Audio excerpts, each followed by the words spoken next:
बर्दाश्त करोगे तो हक नहीं मिलेगा, चुप रहोगे तो कोई नहीं सुनेगा, सोए रहोगे तो सब खो जाएगा। इसलिए लोकतंत्र में निभाइए अपना रोल। आप देख रहे हैं एमपीसी 24 न्यूज एक्सप्रेस। मैं शीतल, आइए नजर डालते हैं आज की कुछ खास खबरों पर। पूर्व विधायक किशोर समृद्धि के समर्थन में आए पूर्व सांसद मुजारे। कंकर मुजारे ने कहा, बड़ी साजिश के तहत समृद्धि को भेजा गया जेल। पूर्व सांसद कंकर मुजारे ने गृह निवास पर प्रेस वार्ता का आयोजन कर ब्लैकमेलिंग के आरोप में जेल भेजे गए पूर्व विधायक किशोर समृद्धि के समर्थन में आते हुए कहा कि किशोर समृद्धि को एक बड़ी साजिश के तहत फंसाकर उन्हें जेल भेज दिया गया है और यह सब कुछ राजनीतिक इशारे पर किया गया है। प्रशासन और शराब कारोबारी राजेश पाठक ने मिथ्या आरोप लगाकर समृद्धि के खिलाफ साजिश रची और उन्हें फंसाया है। श्री मुजारे ने कहा कि समृद्धि लगातार अवैध रेत उत्खनन के खिलाफ आवाज उठा रहे थे, लेकिन उनकी आवाज दबा दी गई, जो लोकतंत्र की हत्या है। श्री मुजारे ने आरोप लगाया कि कलेक्टर, एसपी, शराब माफिया और रेत माफिया आपस में मिलकर जिले को लूट रहे हैं। स्वयं को समाज सेवी लिखने वाले राजेश पाठक दरअसल रेत चोर हैं, शराब माफिया हैं, जिसने जिले की नदियों को निचोड़ डाला है और जनता को नशे का आदी बना दिया है।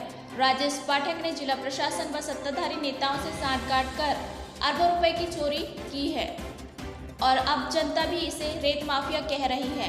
पूर्व सांसद कंकर मुजारे ने अपने तीखे स्वर में कहा कि रेत चोरी और शराब की ब्लैकमेलिंग करने वाला राजेश पाठक अपने आप को समाज सेवी बताकर ईमानदारी का चोला पहन रहा है और जनता का चुना हुआ एक आदमी बेईमान हो गया।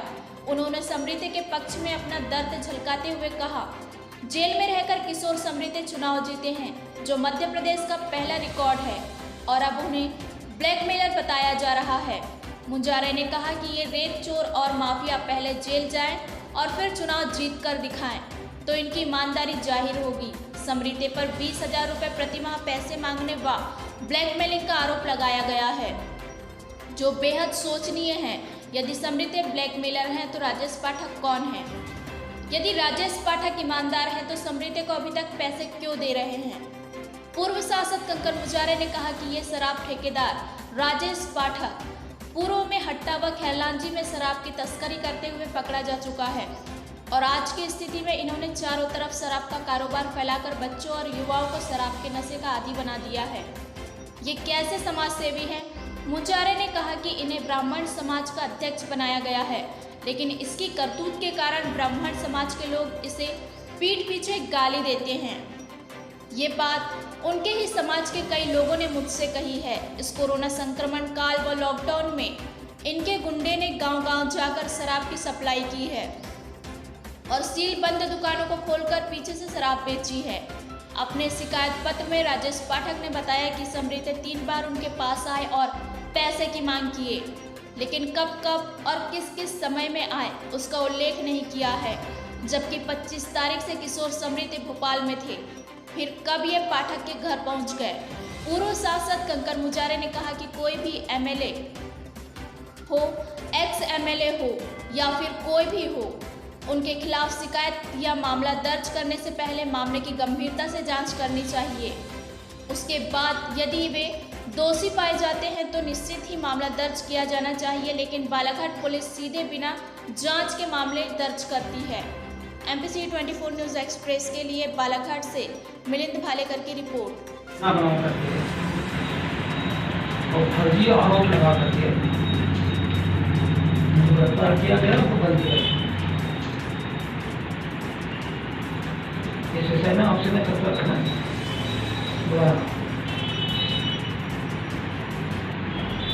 किशोर समृद्धि जो है पूर्व विधायक है और उन पे इतना मिथ्या आरोप लगाया है, इतना मनगढ़ंत आरोप लगाया है। एक बहुत बड़ी साजिश है और ये है साजिश प्रशासन और ये जो राजेश पाठक है, रेत माफिया, शराब माफिया, उसमें रामकिशोर कावरे है जो यहाँ पे मंत्री है, ये सब लोगों ने मिलकर के किया। तो वो रेत का, शराब का मामला को उन्होंने कुछ दिन पहले उठाया था और जिसमें कलेक्टर को भी, एसपी को भी, राजेश पाठक को भी, रामकिशोर कावरे को भी कटघरे में खड़ा किया था और बहुत ही संगीन मतलब उन्होंने आरोप लगाया था। और जिस तरीके से उनको दबाने की कोशिश की गई, उनको दमन करने की कोशिश की गई है, ये लोकतंत्र को कलंकित करने वाला है। लोकतंत्र खत्म ही हो गई है। तो मुख्यमंत्री शिवराज सिंह को सोचना चाहिए कि मध्य प्रदेश के अंदर क्या कोई सच बात भी नहीं बोल सकता है, कोई आवाज भी नहीं उठा सकता है, कुछ कह भी नहीं सकता है। लेकिन इतना इस तरह से मध्य प्रदेश हो गया है, लोकतंत्र नाम की कोई चीज ही नहीं बची हुई है। अरे कलेक्टर, एसपी, रेत माफिया, शराब माफिया मिलकर पूरे जिले के अंदर जो है कानून व्यवस्था की पूरी धज्जी उड़ा दी है। रेत का रात दिन जो है अवैध परिवहन हो रहा है, अवैध उत्खनन हो रहा है, चोरी हो रही है।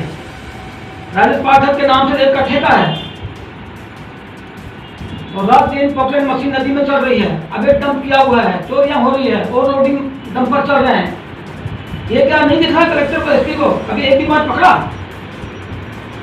कितना हम चिल्ला रहे हैं, कितनी जनता चिल्ला रही, गांव की जनता चिल्ला, कभी पकड़ा है? क्यों नहीं पकड़ा? फिर गांव में लोग बोलते हैं कि राजेश पाठक जो है वो रेत चोर है। हर कोई चिल्लाता है, हर कोई बोलता है कि बर्बाद कर दिया उत्तर प्रदेश से आकर के, बालाघाट की नदियों को खा दिया पूरा, धज्जियां उड़ा दिया पूरी। अभी रेत का अवैध डंप जो है आपका एक खैरी 4 किलोमीटर दूर यहाँ से बालाघाट से, वहां जाके देख लो आप, कम से कम अभी 10,000 ट्रैक्टर ट्राली अवैध डंप पड़ा हुआ खैरी में। अभी आप बोले तो मैं चल के दिखा दूं आपको, नजदीक का मामला है। और वहां पे डंप की स्वीकृति कैसे दे दी है? नदी से 3 किलोमीटर की दूरी पर है वो खैरी, और 5 किलोमीटर के बाद डंप की स्वीकृति देने का नियम है। पहले 5 किलोमीटर था, फिर अभी शिवराज सिंह आए तो उन्होंने 8 किलोमीटर कर दिया है। इतने पास में कैसे दे दिया? खैरी घाट स्वीकृत नहीं है, कुमारी घाट स्वीकृत नहीं है, फिर वहां डंप क्यों दिया हुआ है? क्या दिखाई दे रहा है इनको?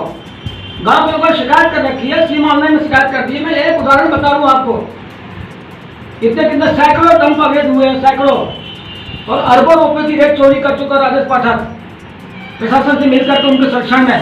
क्यों कार्रवाई नहीं हो रही? गुगलू में आप जाते हो, गुगलू के नाके पर देखो जाके, अभी वहां पे कम से कम 5,000 टन पर रेत वहां पे अवैध डंप की हुई है। रोड के किनारे बिल्कुल विश्रामपुर जो खैरी का आगे विश्रामपुर में किनारे पर रोड, तो वहां पे कम से कम 5,000 अभी ट्रैक्टर का रेत डंप की हुई है अवैध रोड किनारे। वहां से नदी जो है गंगा नदी बिल्कुल पास में है, वहां से मुश्किल से 4 किलोमीटर दूरी में होगी, 3 से 4 किलोमीटर दूरी में मुश्किल से अभी है। तो ये मैं 3 उदाहरण आपको दिखा रहा हूँ। आज से प्रतिबंध शुरू हो गया, लेकिन फिर भी रेत का उत्खनन चालू है। भी नहीं है कि किशोर समृद्धि मेरे घर में गाड़ी से आया और मुझे ऐसे बोला वैसे बोला। अब किशोर समृद्धि 20,000 के लिए बोलने के लिए मुझे मेहनत देना करके, आप सोचो, आप भी खुद ही बात, आप समझदार लोग हैं, कोई उसके घर में जाएगा कि मेरे को 20,000 रुपये मेहनत हो, नहीं तो मैं तुमको काम नहीं करने दूंगा। ऐसे बोल सकता है किशोर समृद्धि जाके?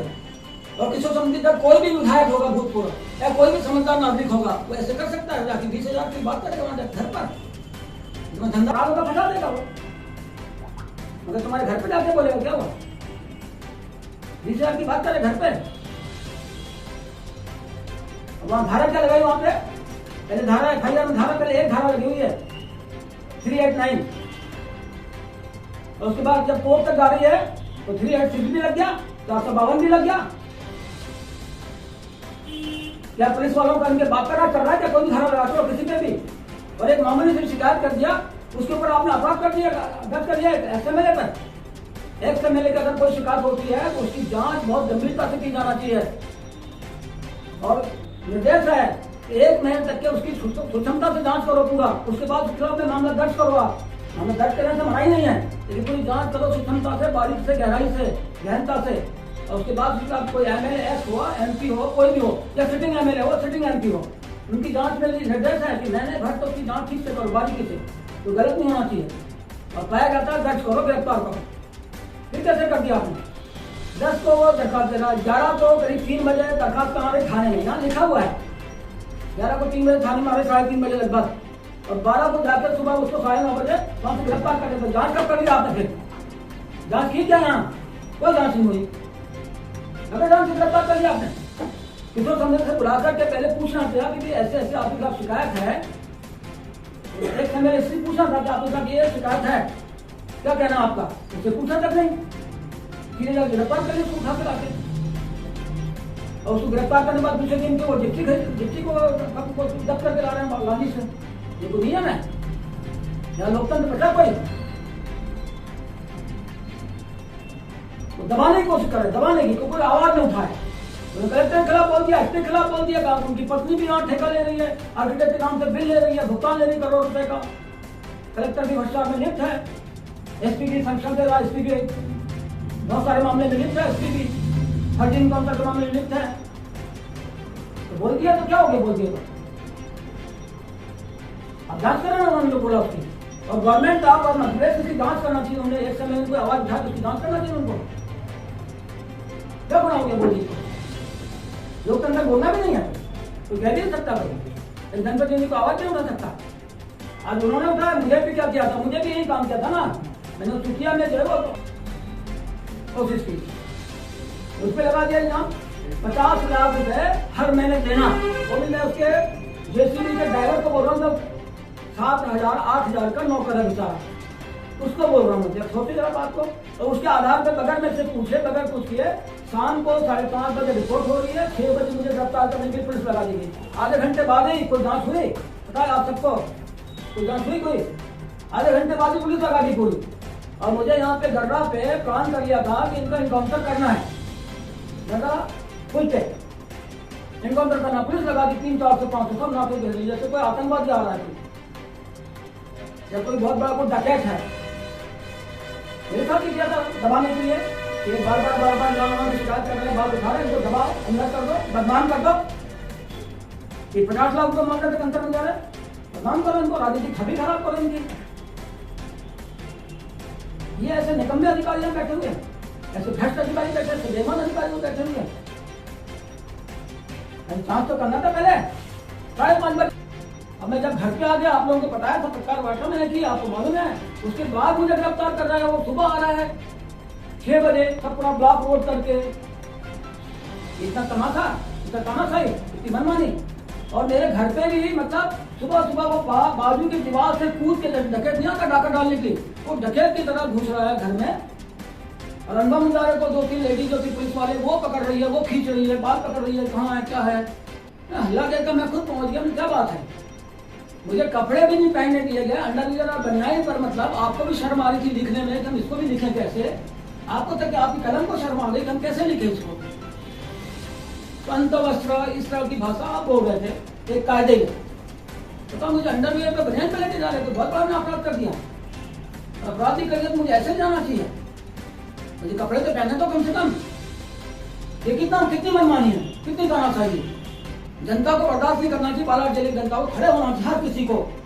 ये आज मुझ पे आया, फिर किशोर समझते पे आया, फिर आप पे आएगा। पत्रकारों का भी दमन करने से वो बाज नहीं आ रहे हैं, पत्रकार भी लिख नहीं सकता है। मैं जानता हूँ आप बोल नहीं सकते, लेकिन आप लोग भी सब डरे सहमे हैं, कोई अच्छी भी बात रहती तो आप उसको भी लिखने में थोड़ा सोचते हैं, हालांकि हमको ना अपराध दर्ज कर दे, हमको ना पकड़ ले, हमको ना गिरफ्तार कर दे, ये आप भी कर रहे हैं, मैं जानता हूँ।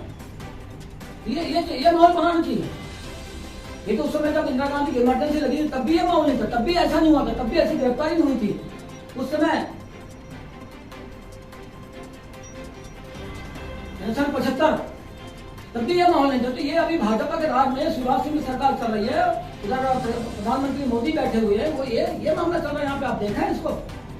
उस समय भी नहीं हुआ था इतना आतंक पुलिस का, इतनी मनमानी पुलिस, उस समय भी इतना आतंक नहीं था।